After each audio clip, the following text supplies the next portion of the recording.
Imagine a job, right, where your daily requirement is to meet a complete stranger who is probably giving you a fake name, and you have to meet them completely alone inside an abandoned house. Yeah, and with zero security whatsoever. Right, zero security, no background check on this person at all, and you are the one who is entirely responsible for unlocking the door and just letting them in. Now, realize that over 3 million real estate professionals do exactly this every single day. It's a really chilling reality when you frame it that way, primarily because it just completely shatters that heavily sanitized, incredibly glossy lens through which most of us view the housing market. Okay, let's unpack this, because if you ask anyone on the street what they think of when they hear real estate, they're probably picturing binge-worthy HGTV home tours, right? Yeah. Crisp blazers and those giant novelty keys at closing. Yeah, the Instagram-ready version of the job. Exactly. It looks like this world of endless optimism and beautifully staged living rooms. But behind that welcoming exterior is a sobering, genuinely terrifying vulnerability that almost no one outside the industry actually talks about. And that vulnerability is exactly what we are dissecting today in this deep dive. We are looking at the systemic occupational hazards faced by real estate agents and property managers, and how a movement called the Midnight Journal is fighting to overhaul this industry's deeply entrenched culture of risk. Because we are talking about the professionals who keep the gears of the entire housing ecosystem turning, yet they operate without the absolute basic safety nets we expect in, like, almost every other public-facing career. I mean, you think about it, we're not just talking about statistics here. We are talking about the very real people who make this economy function. And they are doing it with massive physical exposure. I want to start with how this vulnerability isn't just a fluke. It's not just bad luck. It is literally baked into the business model itself. It really is. The standard model is the vulnerability. Because if you're a real estate agent, your success and basically your ability to feed your family relies entirely on speed and accessibility. A lead comes in, you have to be the first one to answer the phone. Right. The speed to lead is everything. And then you're expected to immediately meet that prospective buyer at an unoccupied property. But hold on, if I work at, say, a jewelry store, the company installs panic buttons, they put up bulletproof glass, and they hire an armed security guard. Yeah. It's a completely different standard. So why on earth are real estate agents just sent out into the wild totally alone? Well, it comes down to a structural loophole in how the industry operates, specifically the independent contractor model. The vast majority of real estate agents are 1099 contractors. They aren't W-2 employees of those massive brokerages whose logos are plastered all over their yard signs. Wait, so the brokerage isn't technically their employer? Exactly. The brokerages provide the branding, the marketing platform, maybe some desk space. But legally speaking, agents are essentially their own small businesses. Okay. And this is crucial because it shifts the entire burden of safety, of liability, and of overhead directly onto the individual agent. If a massive national brokerage were to mandate and provide strict security equipment or physical safety protocols, they actually risk crossing a legal line. Into an employer-employee relationship. Precisely. And that would trigger massive tax liabilities, health benefits, overtime pay, all of it. So to protect their profit margins and just avoid that liability entirely, the corporate level largely distances itself from the day-to-day physical operations. Yes, the agent is left to just figure it out themselves. And this creates a massive blind spot that predators have learned to exploit through something known as the lure setup. The lure setup. Yeah, the lure setup. It plays on the psychological paradox of the real estate industry. Because the exact traits that make someone a great real estate agent, immediate availability, extreme trust, and just an eagerness to please, those are the exact vulnerabilities a predator's looking for. They weaponize the job description against them. Exactly. In a lure setup, the predator doesn't have to pick a lock, they don't have to bypass a high-tech alarm system, and they don't have to fight a security guard. They literally just have to make a phone call and say, hey, I want to buy a house. That's it. That's the entire breach of security. The professional is lured into an isolated trap under the guise of standard expected business practice. The prospect of a lucrative financial transaction just completely normalizes behavior that, in any other context, we would universally recognize as highly dangerous. It's a bit like online dating, right? But instead of meeting a total stranger at a crowded, well-lit coffee shop in the middle of the day, your job requires you to meet them completely alone at an empty property in the woods. Yeah, with zero security. And the tragic case of Monique Bao in Minnesota really illustrates the horrifying simplicity of this mechanism. We are not talking about some elaborate cinematic heist here. No, not all. The tools used to orchestrate a fatal ambush against her were just a burner phone and a fake showing request. Just a disposable phone and the promise of a commission check. That's all it took. And the awful reality is, she wasn't an isolated case. Consider what happened to Vivian Martin in Ohio. Right. She was another completely innocent professional who was targeted for no other reason than her job demanded she enter a vacant space with an unverified client. These women weren't taking reckless, crazy risks. They were simply doing what their industry told them they needed to do to be successful. Because the promise of the sale is essentially designed to override your primal instinct for safety. It really is. You're told to push past the discomfort to get the deal done. But I want to pivot here for a second because the danger isn't just isolated to agents showing vacant homes to fake buyers. It extends far beyond that, into the realm where people already live. We need to look at the front lines of property management. Oh, absolutely. That is a completely different but equally volatile landscape of risk. Property managers aren't just dealing with empty houses. They are dealing with occupied, breathing communities. Right. They operate as the front lines of community administration, which means they frequently absorb these incredibly high-stress, emotionally charged confrontations. Yeah, because you are dealing with the most intensely personal space a human being has their home. You're the one enforcing the rules where people sleep, where they eat, where they raise their kids. And that administrative enforcement can trigger explosive reactions. I mean, property managers aren't just handing over keys to happy new tenants. They are issuing lease violations, they're managing community standards, and they are executing evictions. They are dealing with people who might literally be facing the lowest, most desperate point in their entire lives. And the consequences of just doing those routine daily tasks can be fatal. Take Cameron Mason in Georgia. His life was taken simply because he asked non-residents to leave a complex swimming pool after hours. Over a swimming pool. Yes, he was just enforcing a basic community rule, something property managers do a dozen times a week. Easy, and it escalated to murder. It just highlights how rapidly a completely standard interaction can turn lethal when you are the sole authority figure on the ground. And then there is the incredibly tragic murder of Aurelia Castle Anderson. In Sacramento, right? Yes, right outside her leasing office. Yeah. And her offense. She was just executing mandatory HUD unit sizing regulations. See, I think a lot of people hear HUD unit sizing regulations and their eyes just kind of glaze over. What exactly does that mean in practice for a property manager? Basically, it means she was bound by strict federal housing laws that limit how many people can legally occupy a specific apartment. These laws are usually designed to prevent severe overcrowding and unsafe living conditions. Okay. So if a family of 7 tries to move into a tiny one-bedroom apartment, the property manager is legally obligated by the federal government to say no or to force a relocation. Aurelia wasn't making arbitrary, mean demands. She was enforcing federal law. So she had to look a family in the eye and tell them something they desperately did not want to hear about their own living situation. Exactly.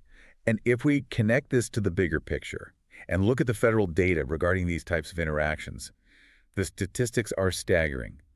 We're talking about tens of thousands of non-fatal crimes every single year directed at these professionals. Tens of thousands. Yes, assaults, robberies, armed threats, and dozens of fatal workplace injuries yearly.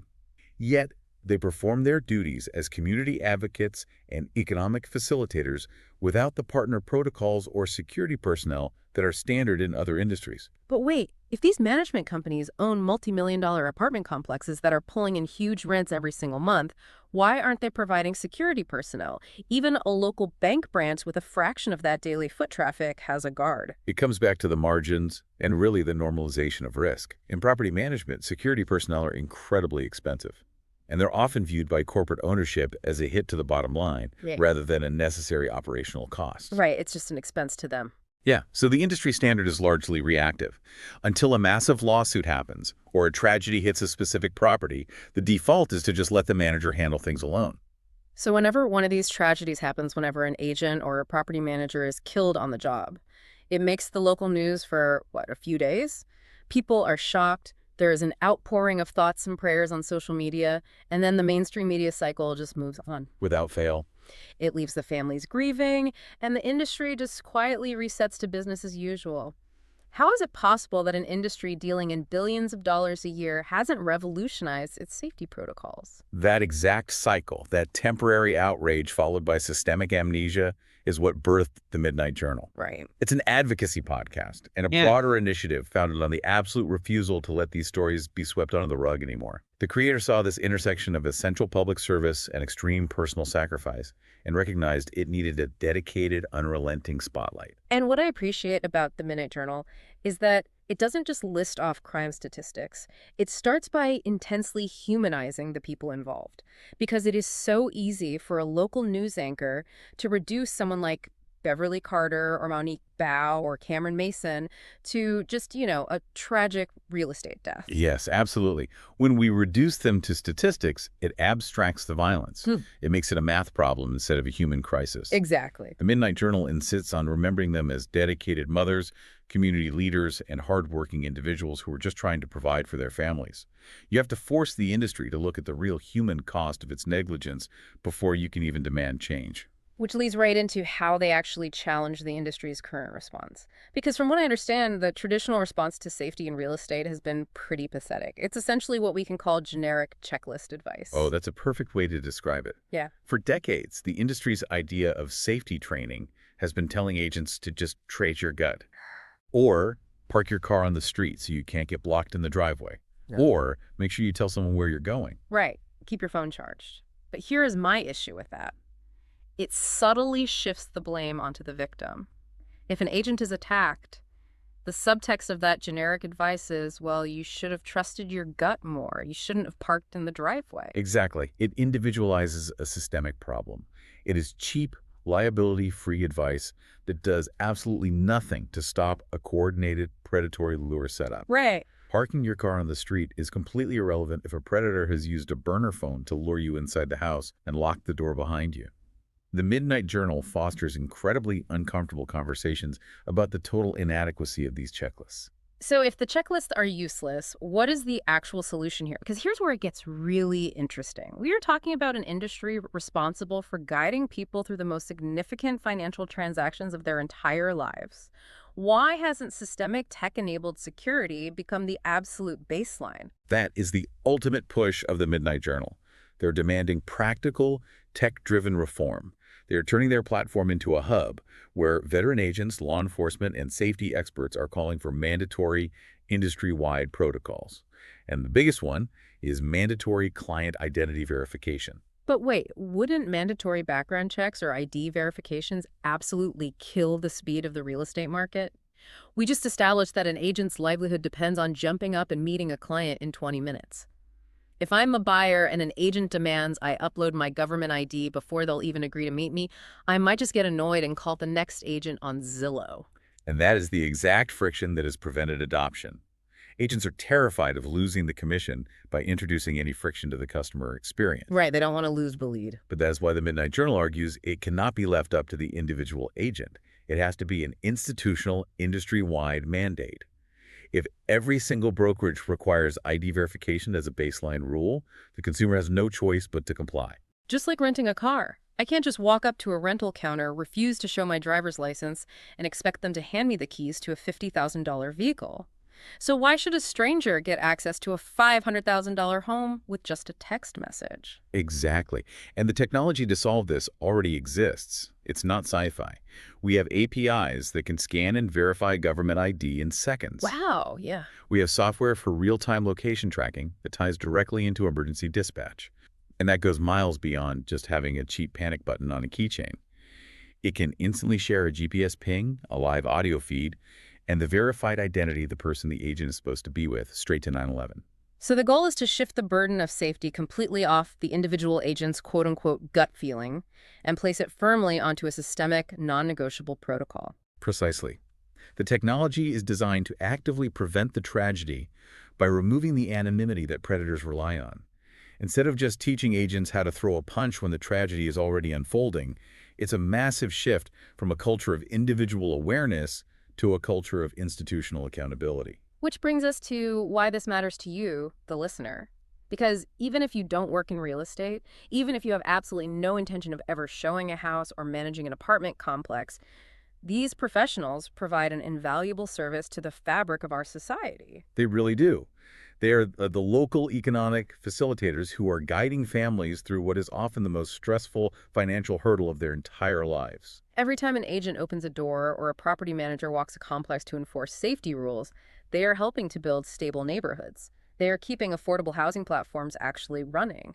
Recognizing their work means we have to stop ignoring the severe physical risks they take on our behalf. And if we want to ensure we have a functioning housing ecosystem moving forward, that recognition has to translate into action, which is why there's a very clear path forward for anyone listening who wants to help change this culture. Yes, the call to action here is direct. Support the mission of the Midnight Journal, subscribe to their podcasts, leave a review so their algorithm reach expands, and most importantly, just share this information. Bring it up with colleagues, send it to your local brokerages, and force the conversation at real estate board meetings. The goal is to turn public awareness into an inescapable pressure campaign for tangible protection. Because the only alternative is holding our breath and waiting for the next headline, the next grieving family, and the next round of empty corporate statements. But as we close out this deep dive, I want to leave you with one lingering thought about the ultimate cost of this reform. We've established that mandatory ID verification and strict security protocols are desperately needed to protect these workers. But if the housing industry finally implements these sweeping, fortress-like security measures just to get a foot in the door, what happens to housing accessibility? If we mandate background verifications and digital IDs just to view a property, do we accidentally create a massive systemic barrier to entry for marginalized, unbanked, or first-time buyers? Where's the line between maintaining an open, accessible housing market and building an impenetrable fortress just to keep the people working inside it alive? But the analysis doesn't stop here. If you want to dive deeper into the data before the next bell rings, make sure to hit that subscribe or follow button right now in your favorite podcast app. If you found value in tonight's reporting, leave us a 5-star review. It helps other listeners find their way to the table. For exclusive updates, show notes, and deep dives, visit our website at bearinvestors.com. Until next time, stay sharp and keep your books balanced.